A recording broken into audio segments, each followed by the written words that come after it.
In this video, I'm going to talk about the mythological creature called Undine, which is also known as Undine.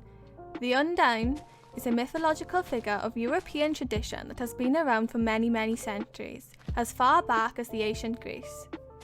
After multiple adaptations to the story, plays and versions in the French language, the term Undine was replaced by Ondine, which is the French word for water spirit. Is also known as a water nymph who becomes human when she falls in love with a man, but he is faced with death if he is ever unfaithful to her.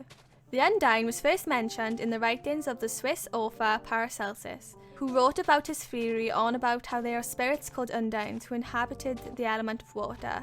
Paracelsus believed in 4 basic elements: fire, water, earth and air, and assigned a fantastic to each of them. The spiritual beings that he related to the water were Undines. The Undines originally belonged to the German mythology. They are beings very similar to naiads of Greek mythology that were nymphs or lesser goddesses that lived in freshwater sites. The word Ordinia comes from Latin under, which means wave. Paracelsus was the first to use that name in 1658 in his work Libra of the Nymphs, for the Undine is an invisible and spiritual being which represents nature. In this case, freshwater, they are similar to humans but inhabit their own worlds away from men who have limited senses. The Xanas from mythology of Astria are very similar to the Undines. They are female spirits that live in the pure and crystal clear water courses. It is believed that they came to the Astrian mythology from the Germanic. Although they are very similar, the legends and myths establish some differences between the fantastic characters, mainly because of the place where they live. The Xanas do it in streams, such as streams and waterfalls. The Undines dwell in lakes and ponds, and the Sirens, in addition to differentiating themselves by having a fish tail instead of legs, they do it in the sea.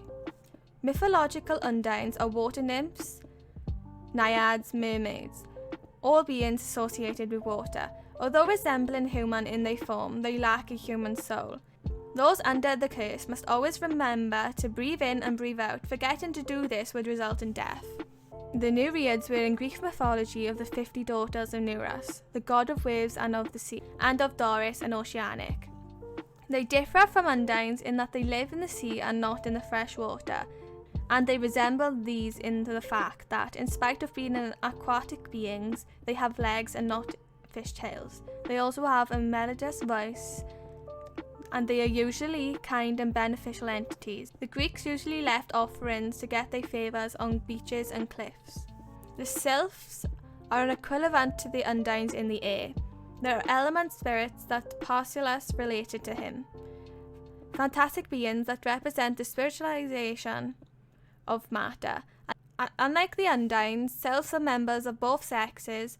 They are able to reproduce, but like them, they lack an immortal soul. Undines are almost female, since it's considered that water is a female element. They are beautiful young women with long light hair that live mainly in lakes and waterfalls in the forest. It is believed that they possess great wealth that they keep in palaces submerged under the waters.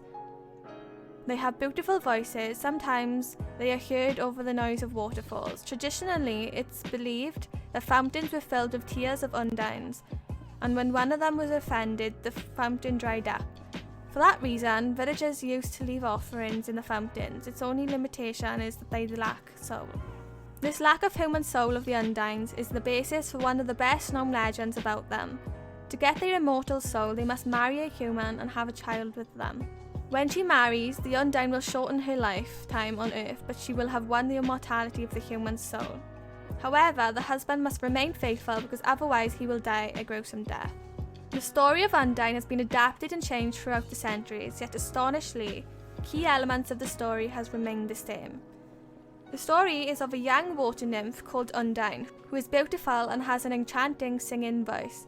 Undine is immortal, but doesn't have a soul. The only way for Undine to obtain one is for her to marry a human, which would then shorten her life, but she would gain a human soul. Undine later falls in love with a human and becomes human with him. If Undine's husband was found to be unfaithful to her, he will die.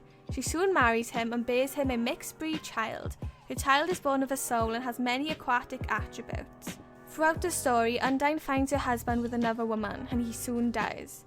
Because of the legend of the story, there is a disease known as the Curse of Undine. The name of this syndrome is due to an ancient Germanic legend. This story explains that an Undine fell in love with a handsome young man, and as we explained before, the Undines could marry humans, but they could not be infidels. They went to live together, but as soon as the gentleman got tired of her, he committed adultery. Automatically, he lost the ability to breathe. And when he fell asleep, he could not control his breathing. He died.